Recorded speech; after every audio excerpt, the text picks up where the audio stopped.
Grand Turismo एक 2023 में release हुई American biographical sports drama film है जिसे नील ब्लॉमकैम्प ने डायरेक्ट किया है। ये फिल्म जो है वो एक racing simulation video game series पर बेस्ड है जिसे पॉलीफोनी डिजिटल ने डेवलप किया है। इस गेम का नाम है ग्रैंड टूरिस्मो। ये फिल्म एक रियल स्टोरी से इंस्पायर्ड होकर बनाई गई है। एक टीनेजर लड़का जिसका नाम येन मार्डेन बोरो है, ये एक ग्रैंड टूरिस्मो प्लेयर था और बाद में एक प्रोफेशनल रेसिंग कार ड्राइवर बन गया। चलिए देखते हैं येन का सफ़र कि कैसे वो अपने रूम सीट से उठकर कार की सीट पर बैठ गया। डैनी मोरे जो एक मार्केटिंग एग्जीक्यूटिव हैं, उन्हें आइडिया आया कि निसन की मोटरस्पोर्ट डिवीजन निस्मो के एक जीटी एकेडमी शुरू करें।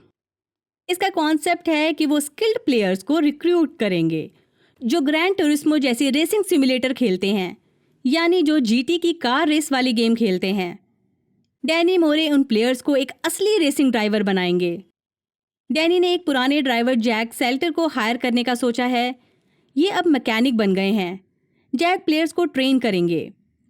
जैक पहले थोड़ा हेजिटेट करते हैं लेकिन बाद में वो इस जॉब को एक्सेप्ट कर लेते हैं क्योंकि अभी फ़िलहाल वो जिस कंपनी में काम कर रहे हैं उसकी टीम के ड्राइवर निकोलस कापा के एटीट्यूड से वो थोड़ा परेशान हैं। वहीं येन जो कार्डिफ वेल से है, वो एक टीनेजर है और एक क्लोथिंग स्टोर में काम करता है। वो कार रेसिंग गेम का दीवाना है। उसका सपना है रेसिंग ड्राइवर बनना, लेकिन उसके फुटबॉलर डैड स्टीव उसके इस सपने से खुश नहीं हैं। स्टीव को लगता है उसका बेटा जो चाहता है वो कभी पूरा नहीं हो सकता क्योंकि उनके पास इतने पैसे नहीं हैं कि वो येन को इतनी महंगी कार दें ताकि वो अपना सपना पूरा कर सके। उनका मानना है ये अमीरों के चोचले हैं। एक दिन येन को पता चलता है उसे जीटी एकेडमी में क्वालिफाई करने का मौका मिला है क्योंकि उसने एक खास ट्रैक के लिए टाइम रिकॉर्ड बनाया है। उसकी रेस से एक रात पहले येन को उसके भाई कॉबी ने एक पार्टी में बुलाया और दोनों ने अपने डैड की कार चुरा ली। येन वहाँ एक लड़की ऑड्री के साथ फ्लर्ट करता है। इन दोनों को एक दूसरे पर क्रश है। ये लोग अपनी पार्टी कर ही रहे होते हैं कि यहाँ पुलिस आ जाती है। सभी लोग भाग जाते हैं। ये इनको इस बात का डर है कि कहीं ये लोग पकड़े न जाएं क्योंकि अगर ऐसा हुआ तो वो अगले दिन होने वाली जीटी एकेडमी का टेस्ट नहीं दे पाएगा और उसे ये हर हाल में क्वालिफाई करना है। येन कार चलाना शुरू करता है। पुलिस उसे चेज नहीं कर पाई। पहली बार हमें रियल ड्राइविंग को लेकर उसकी स्किल्स देखने को मिलती हैं। जब ये वापस घर लौटते हैं तो उनके डैड उनका वेट कर रहे थे। कॉबी टेंशन में आ जाता है। येन कहता है कि अगर कॉबी मान लेता है कि येन उससे बेहतर ड्राइवर है तो वो डैड के सामने सारी गलती अपने सिर ले लेगा। अगली सुबह स्टीव येन को जिंदगी का लेसन सिखाने के लिए अपने साथ काम पर ले आए हैं। एक्चुअली येन को लग रहा था कि ये उसकी पनिशमेंट है क्योंकि कल रात वो अपने डैड की कार बिना पूछे ले गया था, पर जब उसे रीज़न पता चलता है तो वो वहाँ से फ़ौरन चला जाता है ताकि वो क्वालिफाइंग रेस में पार्टिसिपेट कर सके। येन इस कंपटीशन को जीत जाता है और जीटी एकेडमी में अपनी जगह बना लेता है। जैक ने यहाँ 10 कॉम्पिटिटर्स को सिलेक्ट किया है। इनके बीच भी कंपटीशन है। इनका अलग अलग टेस्ट होता है। धीरे धीरे कॉम्पिटिटर्स कम होने लगते हैं। अब सिर्फ 5 बचे हैं। एक टेस्ट में जैक येन के साथ कार में बैठता है और वो कार क्रैश हो जाती है। येन बोलता है ब्रेक्स फिसल रहे थे, पर जैक को उसकी बात पर यकीन नहीं क्योंकि येन ने आज तक सिर्फ घर पर बैठकर ही कार चलाई है।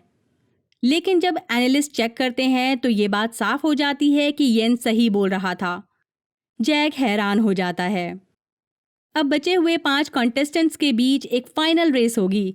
इस रेस से डिसाइड होगा कि कौन निसन को रिप्रेजेंट करेगा। येन ने अमेरिकन कॉम्पिटिटर मैटी डेविस को कांटे की टक्कर देकर जीत हासिल कर ली है, लेकिन डैनी मैटी को चूज करना चाहता है क्योंकि वो हाजिर जवाब है। इनके कमर्शियल्स के लिए वो बेहतर रहेगा। जैक को ये बात पसंद नहीं आती क्योंकि जो जीता है एकेडमी को सिर्फ उसे ही चूज करना चाहिए, ना कि किसी और को।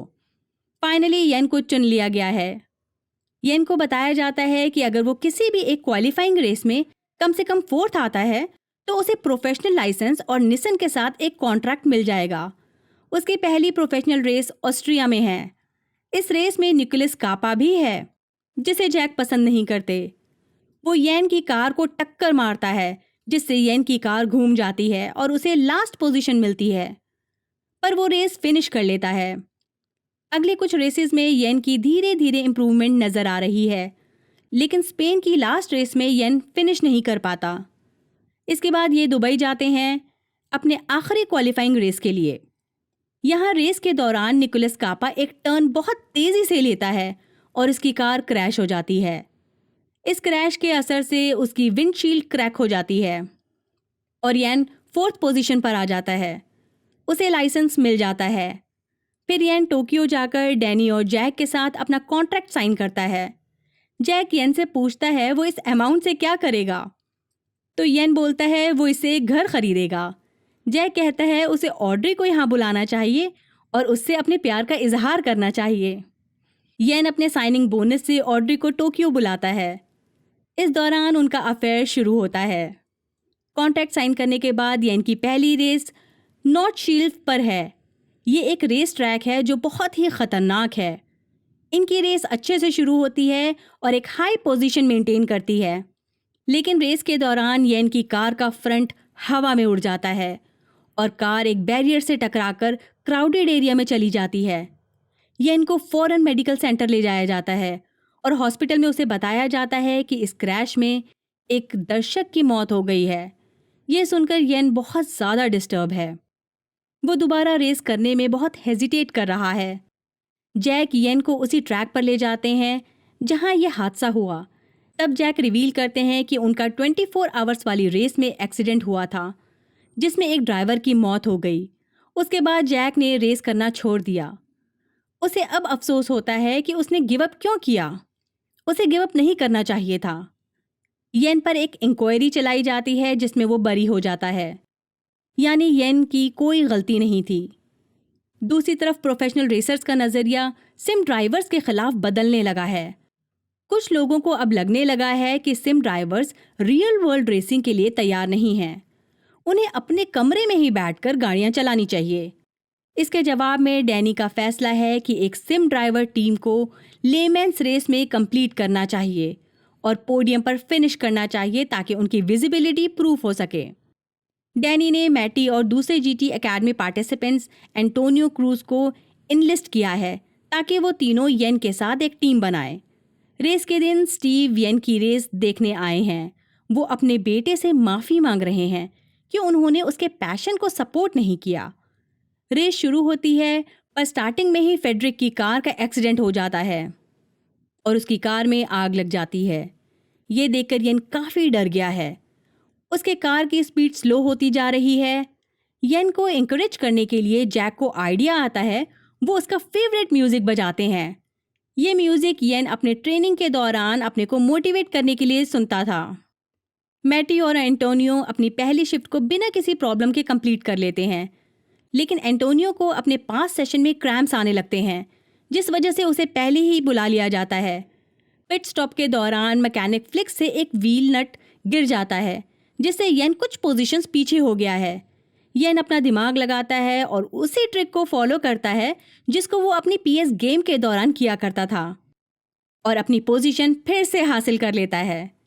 साथ ही वो इस प्रोसेस में कंपटीशन लैप रिकॉर्ड भी ब्रेक करता है। फाइनल लैप में येन को एक बार फिर निकोलस कापा का सामना करना पड़ता है। फाइनली येन इस रेस में जीत जाता है और निसन के लिए 3rd प्लेस पर पोडियम फिनिश हासिल करता है। फिल्म की लास्ट में असली येन को दिखाया जाता है, जो अब तक 200 से ज़्यादा रेसेस कंप्लीट कर चुके हैं और फिल्म में उन्होंने अपने स्टंट डबल के तौर पर खुद ही काम किया है। इसी के साथ ही फिल्म ख़त्म हो जाती है। वीडियो पसंद आने पर लाइक ज़रूर करें। बाय, अपना ख्याल रखिए।